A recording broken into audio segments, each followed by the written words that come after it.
Paz e luz, muita paz, muita luz no teu caminho. Eu te abençoo. Em nome do Pai, do Filho e do Espírito Santo de Deus. Olha, vamos conversar um pouquinho sobre a sua relação com o passado, o presente e o futuro. Eu já fiz alguns comentários sobre isso, que são os 3 tempos que nós temos que administrar: o passado, o presente e o futuro. E vamos falar sobre culpa, sentimento de culpa. Sobre o passado, nós não podemos voltar ao passado. Nós temos que usar o passado para construirmos o nosso presente. Não existe um botão que a gente chegue e diga: eu vou esquecer de tudo. Esqueci, eu não sei nem quem eu sou. Né? Então o passado, queira ou não, ele vai existir na sua vida. O que ele não pode fazer é impedir que você tenha futuro. Pessoas que vivem no passado. Você não pode viver no passado. Você tem que viver no presente. Mas tem algumas pessoas que vivem no passado e ainda outras que vivem no futuro. Ou seja, vou contar para vocês se acordarem. Tem gente que fica vivendo do passado. Ah, porque fulano errou, eu errei, é porque no passado e é isso aqui no passado e aquilo no passado. Ou coisa chata, ou coisa feia. É chato demais, muito chato. E essa pessoa que vive no passado, ela não tem presente e não tem futuro. A pessoa que vive no futuro é aquela que diz: quando eu, e quando eu, e quando eu, quando eu, e quando eu, e nunca chega. Porque ela vive sempre no futuro. Ela diz: quando eu passar o 2º grau, eu faço isso. Aí depois, quando passa o 2º grau, quando eu entrar na universidade, eu faço isso. Aí quando eu me formar. Aí quando se forma, não, quando eu tiver a minha clínica.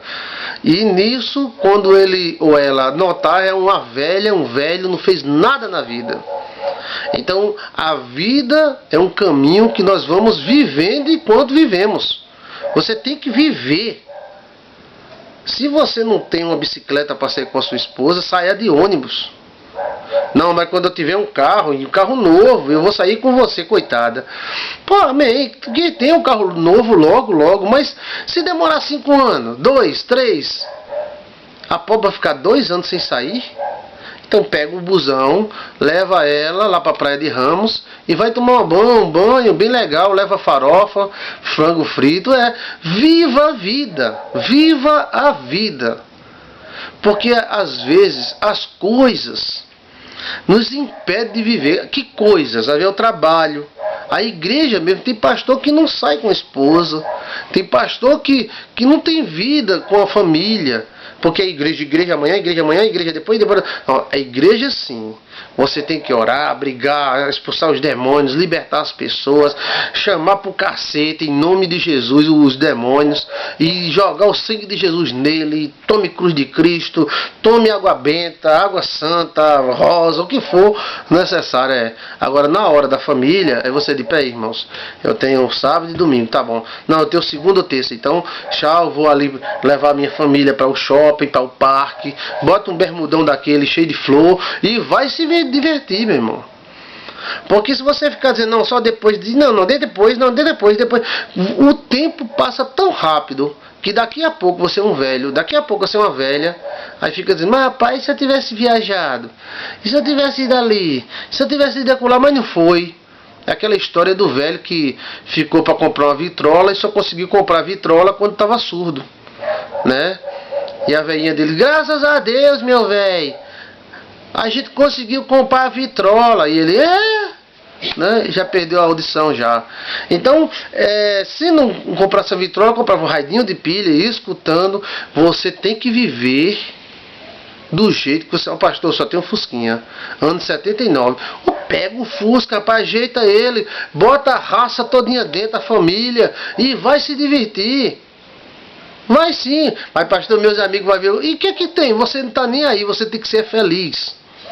Então você tem que administrar o passado, administrar o presente, que às vezes não faz nada porque está pensando no passado ou no futuro.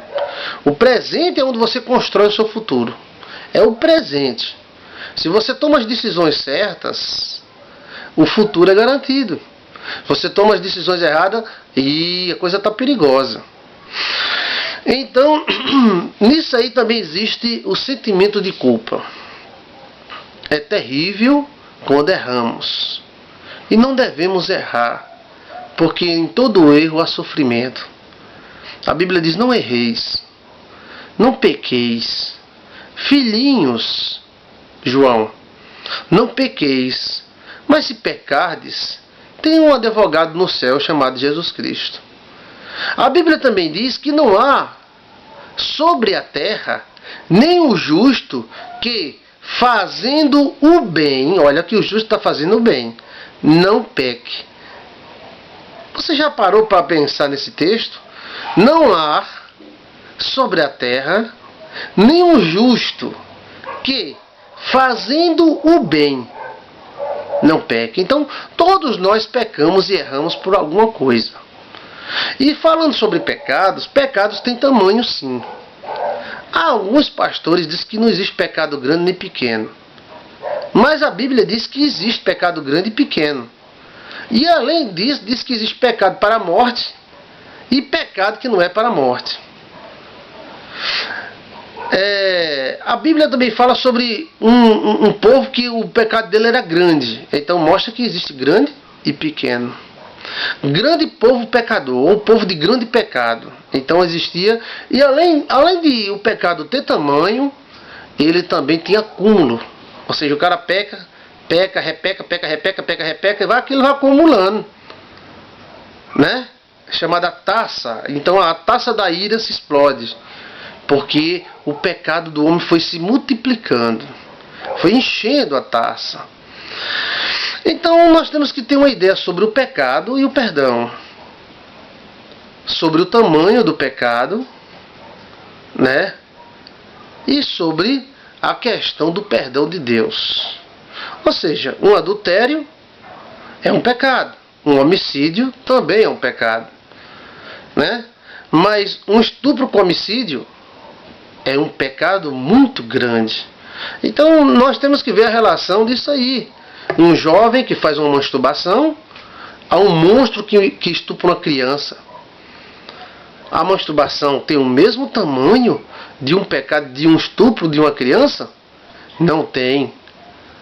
Então existem pecados e pecados. Há pecados para a morte e há pecados que não são para a morte. E a Bíblia diz que os pecados que são para a morte, digo-vos, irmãos, Paulo falando, não oreis. Ou seja, esses caras que são pecados que são para a morte, Paulo diz para a gente não orar, nem orar. Mas os outros, ele manda a gente orar e pedir perdão. Existe perdão para o seu pecado. Se o seu pecado for vermelho como a escarlate, eu tornarei limpa como a limpa lã, como a branquinha lã. Venha e arrazoemos, conversemos.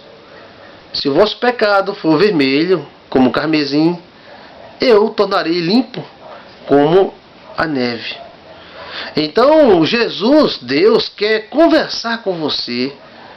Ele quer resolver este problema. Existem também pessoas que lucram muito em cima do pecado. Tem gente, inclusive tem até alguns pastores que não podem saber que outro pastor pecou, que já vai querer tomar a igreja dele. Isso aí eu já vi tantos. O cara tem uma igrejinha ali e tal, houve uma conversa, uma fofoca de pecado, o outro já encosta. Você está em pecado, sai daí e me dê o templo. Isso é pensamento de urubu. E nenhuma forma ele pensou em tratar com esse pastor, por que ele pecou, qual foi a forma, de que forma, será que dá para superar essa situação de trauma, dá para tratar da alma do pastor, ou é algo imperdoável que tem que se afastar e deixar o patrimônio para ele. Então, eu quero dizer para você que muitas vezes o diabo usa o sentimento de culpa para destruir muita gente. O sentimento de culpa, às vezes, é uma arma usada pelo diabo, que Jesus quer acabar com essa arma e dizer que perdoa. Vamos resolver essa situação. Pastor, eu errei, então vamos consertar o erro. Mas não dá para consertar. Então vamos tentar, por outra forma, tirar esse peso das suas costas. Eu me lembro bem que já vi um caso que um irmão devia 10 mil reais. O irmão tinha uma dívida de 10 mil reais. E ele colocou aquilo na cabeça, que ele tinha errado, que ele tinha pecado, tinha pedido dinheiro, não sei o que lá, e ele pulou de um prédio do 10º andar, em cima de uma loja, né? As pernas dele entrou para dentro do estômago, foi uma coisa muito feia. E ele morreu. E ele já era pastor, né? Pregador da igreja. Aí o pessoal, foi o diabo, foi o cão, tudo bem, eu acredito que tenha sido mesmo. Eu fui lá e vi, tem espíritos. Nesse prédio até hoje tem espíritos pesados. De vez em quando tem uma pessoa que pula desse prédio. Eu fui avisar o dono do prédio, mas o prédio não tem dono, tem um administrador. Eu avisei, tem um espírito nesse prédio. Nesse espírito para tocar fogo nesse prédio, como tocou no edifício Joelma. Pois bem, mas aí é outra coisa. Mas, meu Deus do céu, tá devendo? Tá. Vamos contornar. Não pode pagar? Diz que não pode, vamos ver o que vai fazer. É verdade. A Bíblia diz que se a gente for justo demais, a gente se destrói a nós mesmos. Então, o sentimento de culpa atrapalha toda a vida da pessoa. Você fica pensando, ou alguém pode ficar pensando, que não tem sucesso, porque fez algo errado no passado. E às vezes o diabo usa até pessoas. Chega e diz, fulano adulterou há 10 anos atrás, fulano é safado, sem vergonha. Cicrano ali, embuchudor de um homem casado, sim, sem vergonha. E até às vezes o diabo se manifesta nos religiosos, né?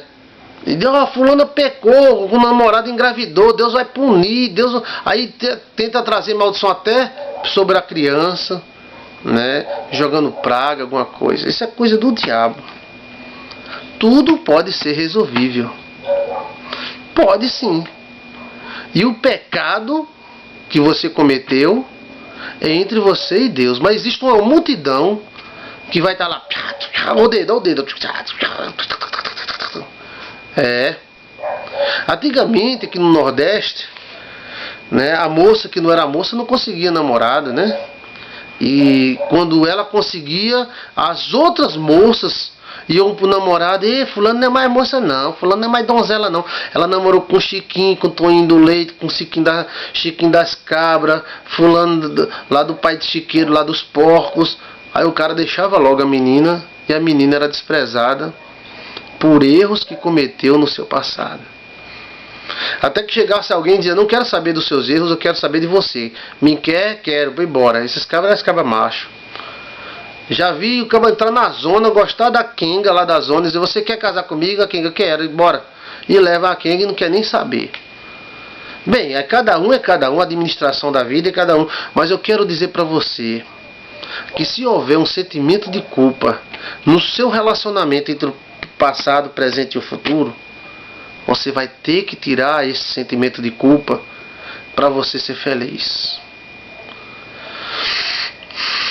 Você pode contar para alguém que é de confiança, porque se você for contar para um, conta para outro, outro conta para outro, outro conta para outro, né? Eu me lembro na igreja, eu já frequentei tantas igrejas, já ajudei, graças a Deus. A irmã foi inventar de contar que transou com um amigo de Cicrano. Aí o pastor contou para a mulher contou para o irmão da mulher.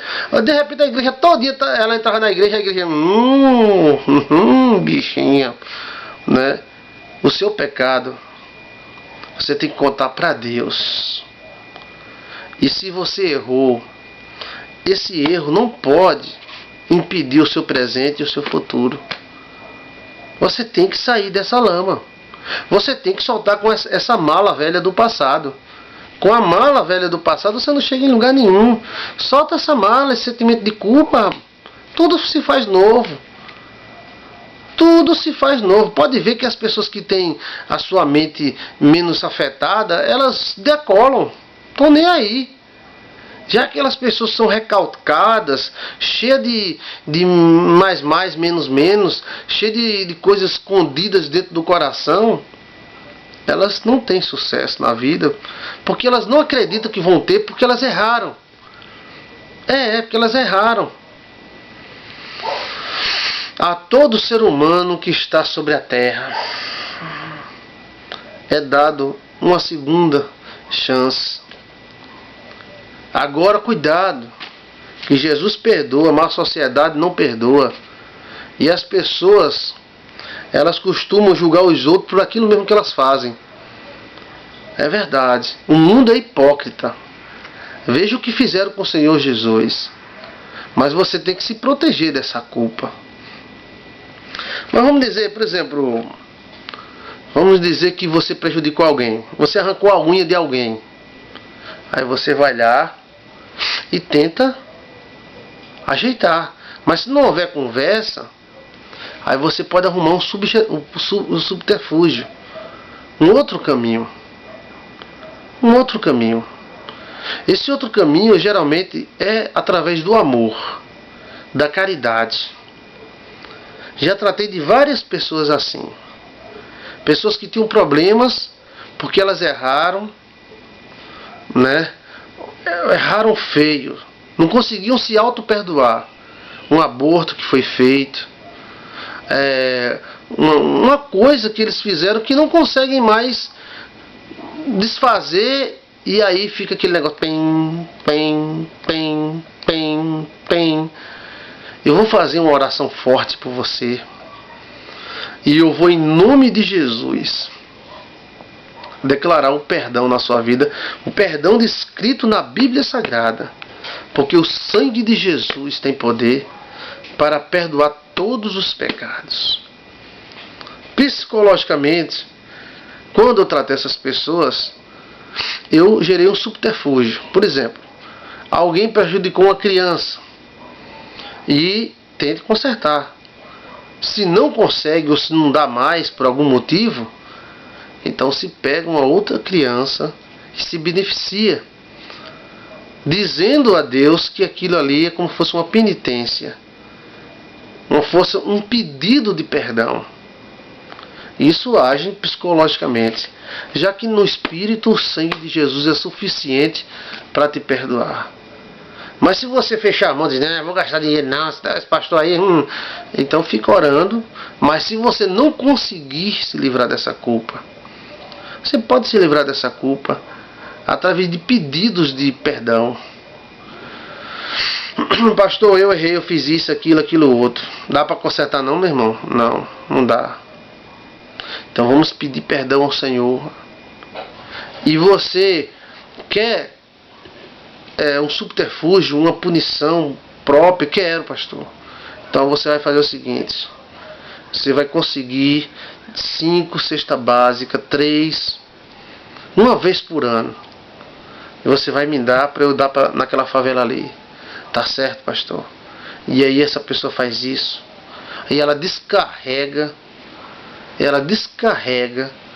aquele peso nessa atitude que ela faz, que antigamente na igreja antiga era chamada de penitência, né? E havia alguns exageros, os caras se batiam, tal, mas aí, queira ou não, uma coisa não anula a outra. Há uma forma de você fazer isto e se livrar da culpa.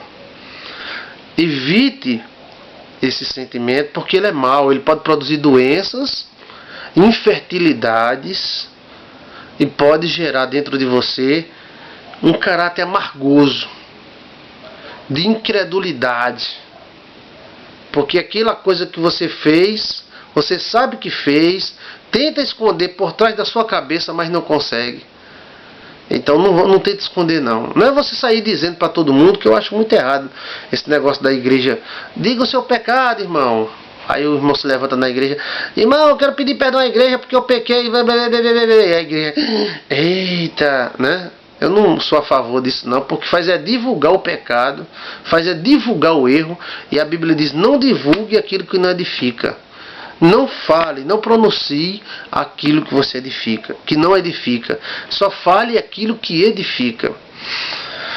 Deus quer te perdoar e te limpar desse pecado. Você tem que admitir que você é fraco, é humano e é de carne. E você errou feio. Mas você não vai ficar prostrado. Porque se o justo cair 7 vezes eu levantarei, diz o Senhor. Então, levante-se desse sentimento mal. Se você prejudicou e pode consertar, conserte. Se não, vamos olhar para a cruz e lançar sobre Jesus toda a nossa culpa. Porque aqueles cravos na mão de Jesus, aquela surra que deram no Senhor Jesus, foi para que este pecado que você fez fosse sobre ele. E não deixe também a sociedade cercar você. Ah, você errou, né? E agora quer se consertar. E o que tem que se conserte? E o que tem que se conserte? Por que não se consertar? Né? A igreja errou muitas vezes. Uma pessoa pecava, a igreja chutava na bunda dessa pessoa e afastava-se totalmente dela. A moça perdia a virgindade, saía da mocidade. Porque a mocidade era mocidade, de moça. Então, hoje, percebemos que Jesus não quer destruir as pessoas. Ele quer tratar. Aquela pessoa que você errou contra ela, ore e peça a Deus que abençoe ela, que guie. E também tem aqueles outros casos que as pessoas é doido que os outros errem contra ele. Para ele ficar, fulano errou contra mim, eu sou um tadinho. Oh meu Deus, fulano errou, fulano. Tem gente que é doido para isso. Para dar uma de vítima. E a pessoa vira vilão. E ele quer, eu estou sofrendo tanto porque fulano me prejudicou, né? Não prejudique ninguém. Se não puder ajudar, não prejudique. Mas aqueles erros que você cometeu, há uma chance para você jogar ele sobre a cruz de Cristo. Pastor, mas eu errei feio, pastor. Puxa, tem alguém que erra bonito? Todo mundo erra feio, né? Eu quero dizer que é uma chance para você. Não, você vai estar comprometendo o seu presente e o seu futuro. E o seu subconsciente vai dizer, você não vai ser isso porque você é isso. Você não vai ser aquilo porque aquilo é outro. Às vezes coisa besta. Coisa besta. Eu já vi irmãs de cama porque deixou de cantar no coral, porque eu não queria cantar no coral. E o regente do coral disse, Deus vai pesar a mão, o seu pecado. Deus aí, e a pessoa ficou doente, quase morreu. Isso é praga também, utilizando a culpa. O Satanás é especialista em usar a culpa. Ele pega a culpa sua e diz, tá aqui, acaba safado. Tá aqui, 10 anos atrás, sem vergonha. Aqui, tá aqui, Tá lembrado desse pecado? Eu não tô, tá lembrando não, né? Mas eu tô. Mas a Bíblia diz que quando Jesus perdoa, ele joga a tua culpa no fundo do mar, no mar do esquecimento. E o Satanás não vai poder passar mais na tua cara. Se você roubava, pare de roubar. Se você adulterava, pare de adulterar. Se você fazia algo errado, pare. E Deus te dá essa chance. E você vai viver uma nova vida. E não é esse passado tenebroso que você teve que pode impedir de você ter um futuro abençoado. Porque eis que faço nova todas as coisas na tua vida. Deus te faz novo de novo. Amém? Eu quero que você pegue um copo d'água, pare o vídeo. Pegue um copo d'água que eu vou fazer a oração do perdão. Pegue um copo d'água com a mão direita e levante. E diga comigo com muita fé. Senhor Deus e Pai, eu faço esta oração junto com o pastor Joilson de Assis. Eu sei que eu pequei, Senhor. Eu sei que eu errei. Mas há perdão para mim. Pinga uma gota do teu sangue sobre a minha alma e lava o meu espírito de toda a culpa que eu sinto. Eu não quero ficar me lamentando. Eu quero uma força. Abençoa, meu Deus, e desfaz esse mal que eu fiz. E me perdoa, Senhor, porque há uma chance. eu apelo ao Senhor que tenha misericórdia de mim e me perdoe. Eu faço a oração do perdão junto com o pastor Joilson. Essa oração do perdão eu invoco a cruz do Calvário e peço ao Senhor Jesus que me perdoe. Perdoe porque pequei. Eu sou pecador miserável. Como Paulo falou, ó miserável homem que sou. O que quero fazer não faço, e aquilo que não quero faço. Quem me livrará do corpo desta maldição? Senhor, me perdoa.